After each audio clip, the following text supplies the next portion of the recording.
नमस्कार, welcome to career 247। मैं हूं प्रशांत धवन और यहाँ पे आप लोग बिल्कुल ठीक पढ़ रहे हैं। एक बड़ी न्यूज सामने आई है। व्लादिमीर पुतिन डोनाल्ड ट्रंप से मिलेंगे इन यूएस के अलास्का में। मीटिंग होने वाली है यूक्रेन के बंटवारे को लेकर। नाउ आप अगर पिछले 2-3 दिन से देखोगे ना, तो अमेरिकन मीडिया ने ऐसे आर्टिकल्स बहुत सारे छापे हैं कि ट्रंप टारगेट कर रहे हैं रशिया को थ्रू इंडिया। जो 25% के ऊपर एडिशनल 25% टैरिफ भारत पे लगे हैं ना, ये स्पेसिफिकली ट्रंप ने इसलिए किए हैं ताकि इंडिया रशिया के इकोनॉमिक रिलेशंस टूट जाएं और इससे रशिया को नुकसान हो ना। ये अमेरिकन का मानना है कि ट्रंप का रियल टारगेट रशिया है, बस ये इंडिया को यूज कर रहे थे व्लादिमीर पुतिन को टेबल में लाने के लिए ना। इसके बाद इंटरेस्टिंग बात ये होती है, अजीत डोभाल साहब जाते हैं रशिया में। उसके बाद नरेंद्र मोदी भी फोन पर बातचीत करते हैं व्लादिमीर पुतिन से और स्पेसिफिकली मेंशन किया जाता है कि जी हां, यूक्रेन के मुद्दे पर बात हुई थी। यहां पे आप देख पाओगे 13 घंटे पुरानी ट्वीट है भारत के प्रधानमंत्री की। ये कह रहे हैं, had a very good and detailed conversation with my friend president Putin. I thanked him for sharing the latest developments on Ukraine. Putin ने बताया कि यूक्रेन को लेकर रशिया की क्या रणनीति है, क्या रशिया करने वाला है। और उसके कुछ ही घंटों बाद हम देखते हैं डोनाल्ड ट्रंप एक ट्वीट करते हैं अपने सोशल मीडिया पर, ट्रुथ सोशल जो इनका खुद का सोशल मीडिया है, वहां पर कहते हैं कि एक मीटिंग होने वाली है मेरे बीच और व्लादिमीर पुतिन के बीच में। यह मीटिंग होगी 15 अगस्त 2025 को in the great state of Alaska. Alaska, जैसे आप लोग जानते हैं, रशिया यूएस रिलेशंस में एक बहुत ही इंपॉर्टेंट स्टेट है। और इधर यहाँ पे आप लोग देख पाओगे, ये एशिया का मैप, ये हमारा प्यारा भारत, नॉर्थ में यहाँ पर प्लेनेट का सबसे बड़ा देश रशिया। और रशिया से आप अगर यहाँ पे जाओगे ईस्ट की तरफ, तो यहाँ पे आपको मिल जाएगा ये अलास्का है, ये यूएसए का पार्ट है।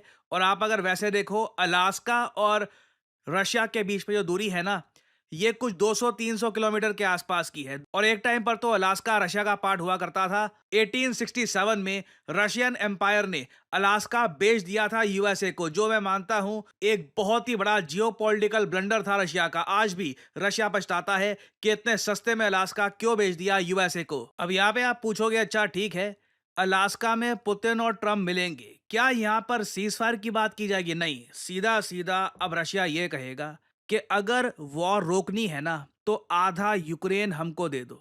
मैं आपको यहाँ पे बहुत ही इंपॉर्टेंट एक जियोपॉलिटिकल रियलिटी बताने वाला हूँ। पुतिन ने ऑलरेडी यूएसए को ये बोल दिया है कि मैं पूरा ईस्टर्न यूक्रेन लूंगा वॉर रोकने के लिए। बहुत सारे रशियंस मर चुके हैं, बहुत सारा लॉस हो चुका है रशिया का। अब अचानक से अगर पुतिन ने बस थोड़ी बहुत जमीन के लिए वॉर रोक दी, तो रशियंस पुतिन को माफ नहीं करेंगे। Russians want half of Ukraine. और अगर यहाँ पे आप मुझसे ये पूछ रहे हैं कि हाफ ऑफ यूक्रेन का मतलब क्या है, तो अभी अगर मैं बात करूँ ना प्रेजेंट डे पर, तो ये इस वक्त रशिया यूक्रेन वॉर की स्थिति है। रशिया ने लगभग ये जो एरिया कब्जा रखा था, वहीं पर अपनी पकड़ जमा रखी है। धीरे धीरे रशिया आगे बढ़ रहा है। कभी एक विलेज कब्जा लिया, फिर एक और गांव कब्जा लिया। धीरे धीरे ये लोग आगे बढ़ रहे हैं। बट रशिया को यकीन है कि आने वाले कुछ सालों में ये यूक्रेन का बहुत सारा हिस्सा कब्जा लेंगे। तो अब होगा क्या? इधर आप देख पाओगे, ये जो ब्लू पार्ट है ये रशिया है, ये जो रेड पार्ट है यहाँ पर, ये वो हिस्सा है जो रशिया कब्जा चुका है यूक्रेन का। जो ये ऑरेंज पार्ट है ना, ये मोस्ट लाइकली रशिया को मिल जाएगा बार्गेन में। रशिया अपनी अगर शर्तों पे अड़ा रहा और रशिया कहता है कि देखिए हमें ईस्टर्न यूक्रेन का बड़ा हिस्सा चाहिए तब ये वॉर रुकेगी, तो ये हिस्सा जो है ऑरेंज पार्ट मोस्ट लाइकली मैं कहूंगा रशिया के पास चला जाएगा। फिर जो ये रेड पार्ट है ना, ये पॉसिबल है अगर ट्रम्प कहते हैं कि बस मुझे यहाँ पे इस वॉर से निकालो, खत्म करो ये वॉर। इस वॉर की वजह से मुझे इंडिया पे टैरिफ लगाने पड़ रहे हैं, इंडिया के साथ रिलेशंस खराब हो रहे हैं, पूरी जियोपॉलिटिकल इक्वेशन खराब हो रही है, कैसे भी करके ये वॉर खत्म करो।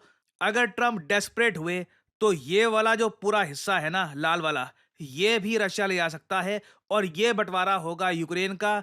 ग्रीन वाला जो पार्ट है, ये बन जाएगा एक प्रो नेटो यूक्रेन। अब क्वेश्चन यहां पर यही आता है, उसके बाद भी रशिया कहेगा कि ये वाला हिस्सा कभी भी नेटो को ज्वाइन नहीं करेगा और यहीं पे सारा मुद्दा फिर से अड़ जाएगा।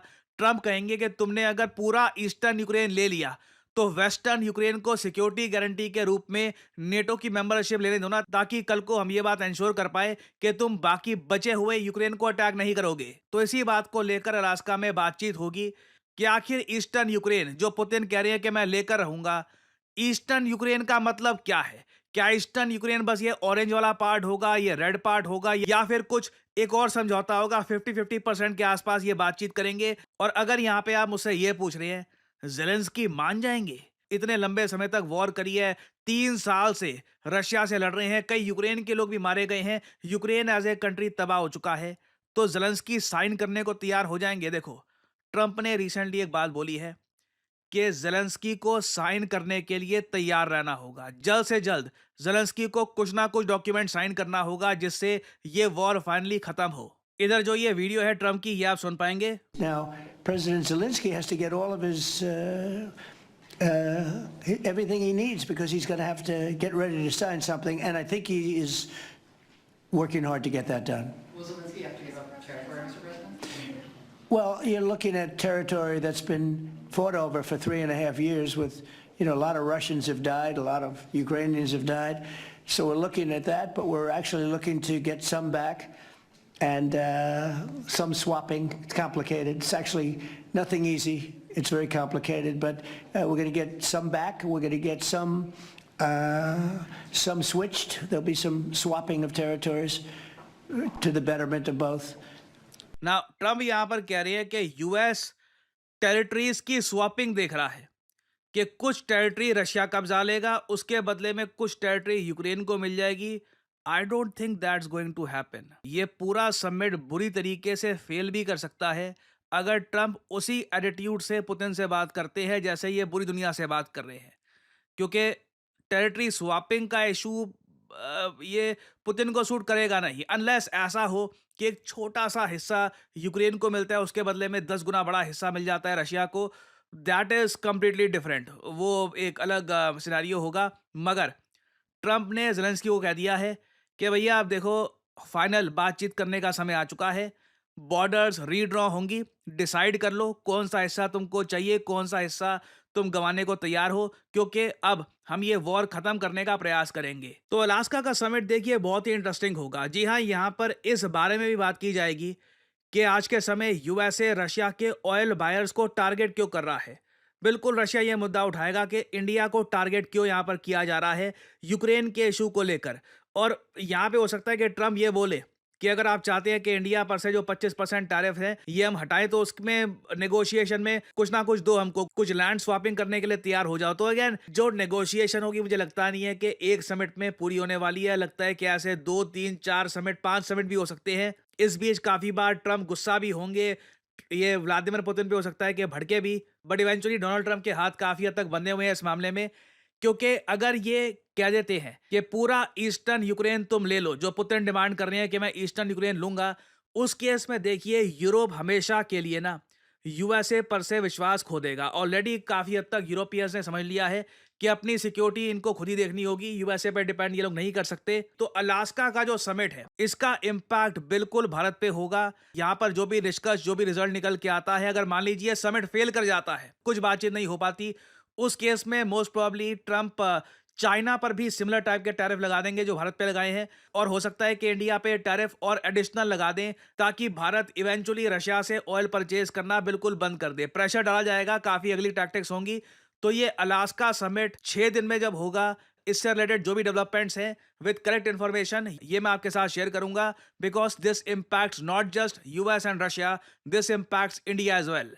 ना कुछ समय पहले आपको याद होगा, बैंगलोर में एक स्टार्टअप का फाउंडर ओपनली कह रहा था कि मुझे एक फुल स्टैक डेवलपर चाहिए, मैं 1 करोड़ रुपए साल के देने को तैयार हूं, मुझे एक अच्छा फुल स्टैक डेवलपर ला के दो। ये तक बोल दिया, ये नहीं पूछूंगा किस कॉलेज से पढ़ाई करी थी, रेज्यूमे क्या है तुम्हारा, कुछ नहीं, सीधा सीधा आई एम रेडी टू पे। और अगर यहाँ पे आप सोच रहे हैं वेट, फुल स्टैक डेवलपर्स की मार्केट में इतनी डिमांड है, तो मैं आपको ये बता दूं क्यों नहीं होगी। एक फुल स्टैक डेवलपर एक ट्रू सेंस में एक ऑलराउंडर होता है। ये एक ऐसा सॉफ्टवेयर इंजीनियर होता है जो फ्रंट एंड मतलब के क्लाइंट की साइड और बैक एंड मतलब कि सर्वर की साइड दोनों संभालता है। और एक फुल स्टैक डेवलपर बनने की कोई डिग्री नहीं होती। हाँ, एक कंप्यूटर साइंस में डिग्री आपने कर रखी है, दैट हेल्प्स, मगर एक फुल स्टैक डेवलपर बनने के लिए सबसे इंपॉर्टेंट है कि आपने सही जगह से नॉलेज प्राप्त करी हो, और यहीं पर आता है करियर 247 का फुल स्टैक डेवलपर कोर्स। जी हाँ, finally after a lot of demand हम लोग देखिए डेटा साइंस के कोर्सेज ला चुके हैं, डेटा एनालिस्ट के कोर्स ला चुके हैं। ये कोर्सेज पूरे भारत में कई लोगों को अपस्किल कर रहे हैं और फाइनली अब करियर 247 आपके लिए लेके आया है the full stack developer course, एक ऐसा कोर्स जो आपको 5 महीने में full stack development with generative AI में प्रोफेशन बना देगा। उसके बाद देखिए जो स्किल्स हैं, जो प्रोजेक्ट्स हैं, जितना आप उस पर काम करेंगे, जितने आप एक्सपीरियंस गेन करेंगे, आपकी सैलरी बढ़ती रहेगी। एज ए फ्रेशर आपकी सैलरी लग सकती है 5 लाख रुपए साल के। मिड करियर होंगे मतलब कि 3-5 साल हो चुके हैं तो साल के 10 लाख कमा सकते हैं। और एक एक्सपीरियंस्ड फुल स्टैक डेवलपर जो अपनी स्किल में माहिर है, उसको मैं साफ साफ बता दूं 20 लाख से ऊपर आराम से पैकेज मिलता है। तो अगर आप मानते हैं कि you have what it takes to be a full stack developer तो इस वीडियो के कमेंट सेक्शन में जाइए, आपको यहां पर लिंक में मिल जाएगा। Make sure to add the discount code PD10 और करियर 247 के कंसल्टेंट की तरफ से आपको कॉल आएगा। सो इसी नोट के साथ यह है वीडियो का अंत। Thank you for listening and as I always say may the gods watch over you.